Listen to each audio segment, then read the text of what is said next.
注意，你身边的蠢人才是最危险的人。愚昧之人害人不浅，他们不仅会给你带来无穷的麻烦，而且还不自知。蠢就是坏，它是一种浑然天成的恶，是一个人自私自负达到极致的表现。千万不要让蠢人参与你的生活。我可以接受你不同的价值观、生活方式和状态，但真的不能容忍愚蠢。这绝对不是出于傲慢，也不是一种居高临下的鄙视。今天我将带你解读并了解你身边的蠢人。蠢的本质是灵魂层面的缺失，它不是智力的差异。没读过书是教育资源的匮乏，成绩不好只是适应不了既定的学习模式，这与不喜欢运动或不会做饭没有本质区别。但蠢是一种全方位的恶与自私，在蠢人的世界里，只有他们自己，客观的知识和事实在他们面前都会被扭曲。例如，一个蠢人在工作中可能会坚持使用效率低下的方法，即使同事已经提出了更好的解决方案，但他依然固执己见，不愿意承认自己的错误，导致整个团队的进度被拖慢。蠢人往往具有强烈的自我保护心态，他们害怕面对自己的无知和错误，因此会采取各种手段来保护自己的自尊。正如一只刺猬遇到威胁时会竖起全身的刺，蠢人也会通过攻击他人或否认事实来保护自己。例如，在一次团队会议中，当有人指出蠢人的错误时，他不仅否认错误，还会攻击提出批评的人，转移注意力。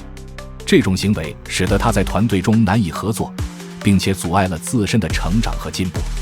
蠢人的心理不安全感也是他们行为的重要原因之一，他们内心深处常常感到不安和恐惧，因此在与他人互动时表现出冷漠和残忍。这种不安全感使他们无法信任他人，更无法接受不同的观点。心理学研究表明，缺乏安全感的人更容易表现出攻击性行为，以掩盖内心的脆弱。蠢人最擅长的技能之一就是道德绑架，他们尽情演绎人性的黑暗面，同时又看不到自己的缺陷。他们不仅对自己没有任何道德要求，还会通过道德绑架他人，强迫别人遵循他们的标准。这种缺失使得他们无法理解真正的善良与正义。我们生活中从不缺少这种人，他们宽于律己，严于待人，对自己毫无道德要求，却要求别人无私奉献。出现任何问题，他们总是认为自己没有错，一切都是别人的问题。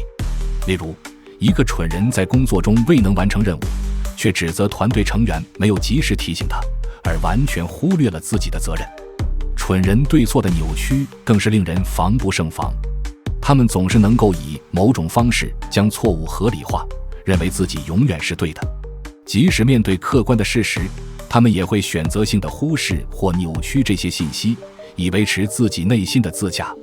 例如，一个蠢人在项目失败后，会坚称是市场环境的变化导致的，而不是因为自己的决策失误。他们擅长颠倒黑白，把明明是自己的错误说成是别人的责任。他们的逻辑虽然荒谬，但他们自己却深信不疑。蠢人喜欢身边的小人和骗子，即使是错的也认为是对的。小人和骗子通过迎合和谄媚，让蠢人感到被认可和支持，满足了他们的心理需求。小人和骗子会不断地奉承蠢人，赞美他们的每一个决定和行动，无论这些决定多么荒谬或错误。例如，一个公司中的蠢人会被身边的马屁精包围，这些人通过迎合他的每一个决定来谋取自己的利益。他们会用甜言蜜语包围蠢人，让他们沉浸在虚假的荣耀和满足中。蠢人通过这种虚假的肯定和支持，进一步强化了自己的错误认知和行为。因为有了小人和骗子的认可，蠢人会愈发自信，认为自己所做的一切都是正确的，甚至比别人更优秀。这种错误的自我认同使得他们变得更加固执和自负，不愿意接受任何批评或不同的意见。他们形成了一个互相利用、互相依赖的封闭圈子，在这个圈子里，谎言和虚伪被视为常态，而真诚和正直被排斥。在这种环境中，蠢人和他们的骗子伙伴们会共同排斥那些诚实、正直的人，因为这些人揭示了他们的不足和错误，威胁到了他们的虚假安全感和自我认同。蠢人和他们的圈子会对这些诚实的人进行排挤、打压、甚至恶意重伤，目的是保护他们脆弱的自尊心和错误的世界观。历史上，很多专制政权的领导者就是典型的蠢人，他们身边围绕着一群谄媚的小人和骗子。这些人通过虚假的支持和迎合，帮助领导者维护权力，排斥异己，最终导致政权的腐败和崩溃。蠢人不知道自己是蠢的，他们的认知十分有限，并坚信自己永远是对的。他们没有办法理解别人，没有最基本的共情能力和同理心。很多人说，这种人不就是单纯吗？不，真正的善良一定是建立在聪明和智慧的基础上。当我们和别人产生不同的意见时，怎么判断谁是蠢人？蠢人不会独立思考，也不会反省自己，就像一头固执的驴，无论你怎么拉，它都不会改变方向。他们不需要讲道理，也不需要讲逻辑，你和他们讲道理只会让他们更加敌视你。他们的世界观是封闭的，自我中心的，对任何挑战他们观点的行为都会视为攻击。蠢人最可怕的是他们的冷漠和残忍，他们就像一块坚硬的岩石，表面光滑冷漠，不会为任何外界的刺激所动。无论他人如何劝说、提醒或者批评，他们都无动于衷，继续坚守自己的错误信念。认知越匮乏，他们就越坚定地认为自己是对的，无法容纳任何与他们意见相左的观点。他们会将对立观点化为攻击的理由，把别人的不同意见视为对自己的威胁。这些攻击犹如毒蛇的牙齿，尖锐而带有毒性，专门瞄准别人的软肋。即使他们的言论和行为对别人造成了极大的伤害，他们也毫无悔意，甚至觉得与自己无关。这种人好比一台没有感情的机器，冷酷地执行着错误的程序，不管过程会带来多大的破坏和痛苦。无知伴随着自以为是，像是两股交织的毒瘤，侵蚀着他们的心灵。他们坚信自己的观点是唯一正确的，不容置疑。这种自负和无知结合在一起，催生出绝情和残忍，就像一棵结满毒果的树，外表坚硬，内里腐烂。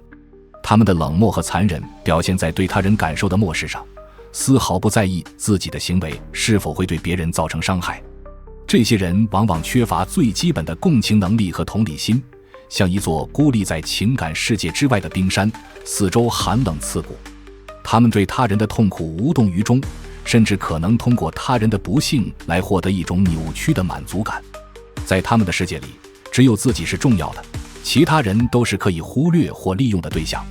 正因为如此，他们的冷漠和残忍比任何外在的威胁都要可怕，因为他们是源自内心深处根深蒂固的恶。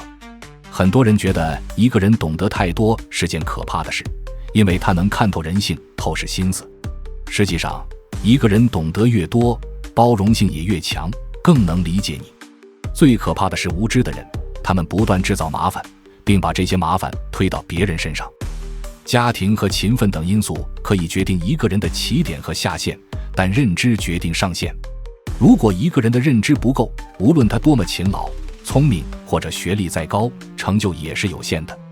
遇到蠢人的时候，首先我们要保持冷静和克制，不要被他们的行为和言论激怒。愤怒和争论只会让情况变得更糟。你需要做的是，以尊重的态度对待他们的决定，即使你内心并不同意他们的观点。其次，习惯性的视而不见是保护自己的有效策略。专注于自己的事情，不要浪费时间和精力在他们身上。视而不见不仅是对自己的一种保护，也是对蠢人行为的一种无声的尊重。最后，彬彬有礼的拉黑是处理蠢人的有效方法。在社交媒体和现实生活中，果断地结束与你们之间的联系。拉黑不仅可以阻止他们继续影响你的生活，还可以让你在面对蠢人时保持心理上的优势。最重要的是，千万不要与蠢人产生任何链接，不要给他们任何进入你生活的机会。无论是工作上还是私人生活中，都要谨慎选择你的交往对象。保护自己的生活不受蠢人干扰，是一种智慧和成熟的表现。